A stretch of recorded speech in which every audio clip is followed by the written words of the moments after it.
نبدأ بالصلاة على رسولنا الكريم محمد صلى الله عليه وسلم، فصلوا على خير البشر.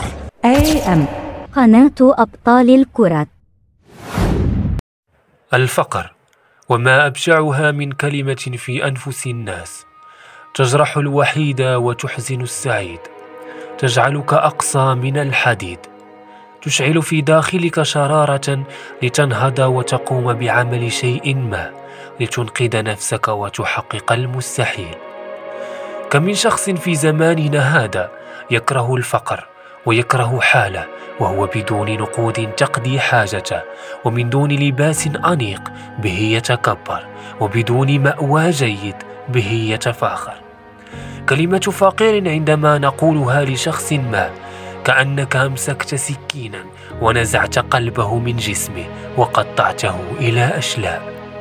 ونسوا على أن الفقير هو الذي يفعل المستحيل، الفقير هو الذي يصنع الذهول في أعين الناس، وأن الفقير هو من يقف في وجه الدنيا بأكملها ليصل إلى مبتغاه. كم من لاعب مشهور الآن كان تحت رحمة الفقر، كان في أقصى درجات اليأس والظلم. كم من لاعب صنع الأمجاد بسبب الفقر، كم من لاعب أصبح أسطورة وحديث العالم بسبب الفقر.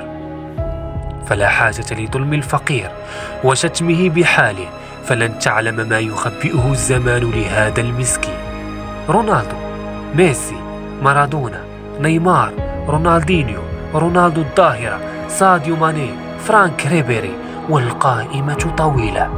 كل هؤلاء اللاعبين كانوا تحت عتبة الفقر، والآن أصبحوا نجوما يتلألؤون في سماء كرة القدم.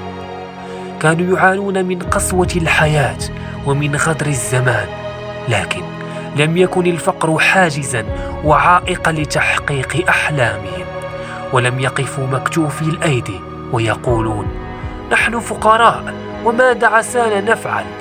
جاهدوا وقاوموا وعاركوا المعاناة ليصلوا إلى النجومية. لهذا على كل واحد منا أن يصبر ويقاوم ظروف الحياة، ويضع نصب عينيه أحلامه وأهدافه، ولا يجعل من الفقر سببا لعدم الوصول إليها. خذ عبرة من الذين لمسوا النجوم، ولا تأخذ عبرة من الذين أوهموك على أن النجوم بعيدة لا يصل إليها إلا من وجد ملعقة من الذهب. الكل يتغير، حتى وضعك هذا لن يبقى على حاله. ثق في نفسك وتعارك مع الحياة، وسوف تصبح أقسى منها. ثق في نفسك.